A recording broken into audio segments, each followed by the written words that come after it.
I'm lucky enough to be able to stay at home and have to come up with things to do around the house. I hope you're safe as well, and for those of you with more free time than usual, I thought I'd start a little series with creative things I'm doing at home. Today I'm going to show you how I created this journal for me to practice my handwriting. It's been one of my goals for a very long time, and I've always put it off, but now that we're going through these tough times, I've been journaling a lot more. And even though journaling serves its purpose regardless of the neatness of your handwriting, since I'm stuck at home, I thought I might as well try to improve it.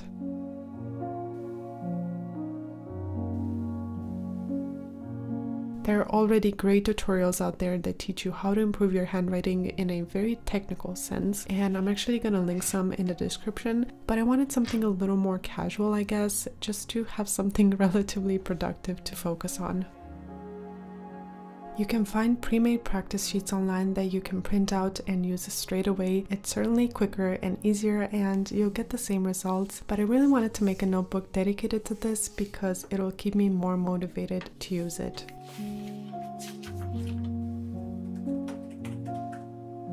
I searched for inspiration and looked for fonts that were realistic for daily handwriting, though you can literally learn how to write in any font that you like. I chose 2 print fonts and a cursive, and I'll of course link them down below for you.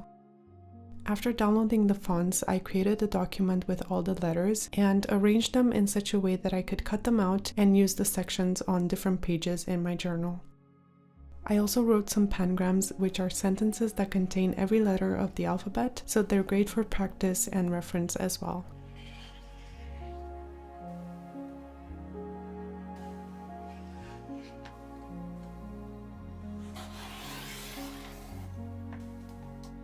I printed everything on clear sticker paper, but you can use regular paper and just glue it down. I used the first 2 pages of the notebook as reference pages, so these have all the lowercase and uppercase letters in each of the fonts, so that whenever I need to reference the letters, I can easily find them.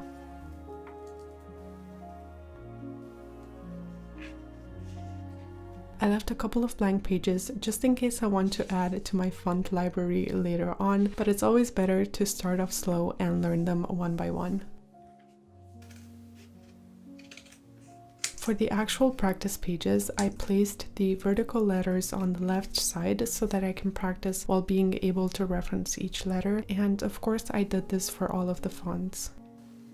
When creating the document on my computer, I just made sure that the letters were spaced out to coincide with the size of my dot grid.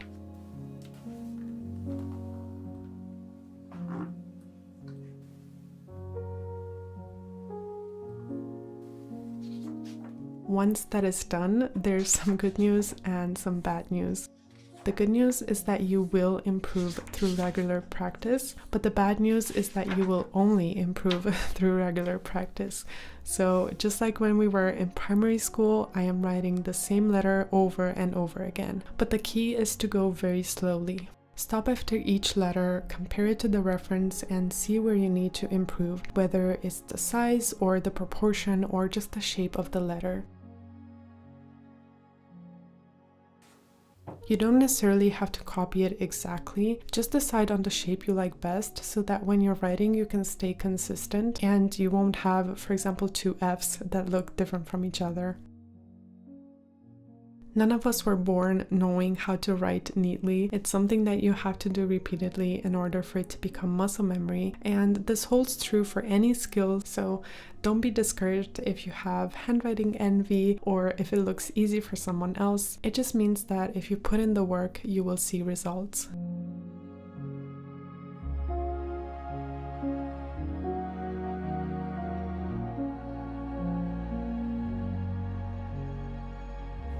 After I felt like I had practiced enough and felt confident in remembering the shape of each letter, I practiced by writing some quotes, but daily journaling is also a great opportunity to practice.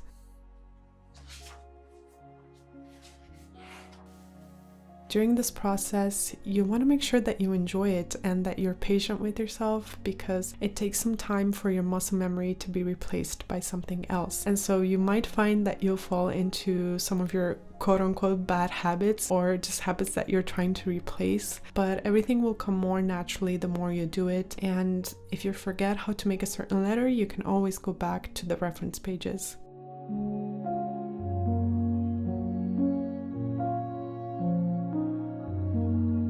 Once again, even though it's kind of hard, the key is to go slowly, especially at first. Otherwise, your brain is going to go back to your regular muscle memory and it's going to be hard to see any improvement.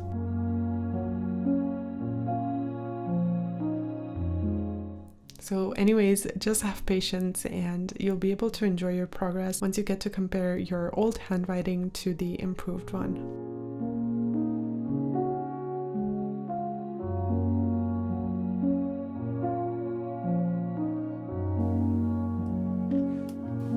When I was in school, we were never taught how to write in print. We only learned cursive. So I have to be very intentional while learning how to write in print. And I obviously need a lot more practice to catch up to someone who's learned it as a child, at least as far as speed is concerned. And I think this goes both ways.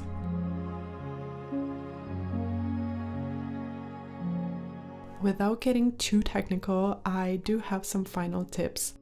Try to make sure that your letters are the same size, including the tall and hanging parts of the letters.